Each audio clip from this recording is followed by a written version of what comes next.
Let's make the kiss. We're at the New York Hall of Science, and then to see your art bricks of Legos. And then here Nathan Sawaya says, I first learned acting through Schoolhouse Rock. I learned how to count to 10 through Sesame Street. I learned about gravity through my Stinky. Imagine if a child learns about art history through Lego. See, what's the second one? This is the arrangement in gray and black #1. And this is what the pilgrims on this one, that she is.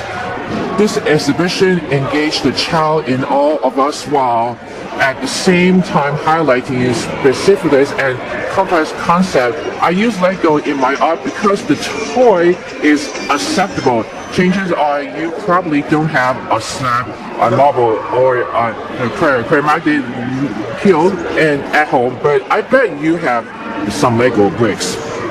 Now this Renaissance, this is the Stanton Chapel ceiling with their hands. Here are the original one, the self-portrait one. And here, and we got Mona Lisa. There she is. What do we got for next? This is the Greek Symphysa Giza, the king of Egypt. This is what Giza. I hear what Frank says. This is really expensive, really valuable.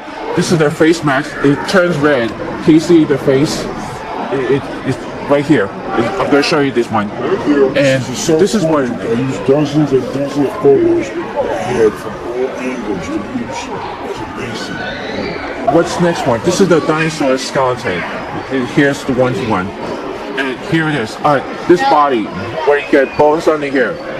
And then when you get to this, and you got maybe danger and predator.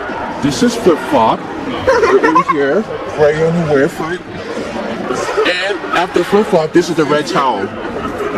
This right here, red towel. Now you got this one. The yellow chest, and you got to pulls it out, and you're probably my best known piece. The yellow always draws lots of attention for adults as well as children. We can tell you what, guys, about Nathan Sawaya. Create what you see, create what you feel, create what you have never seen, just create it.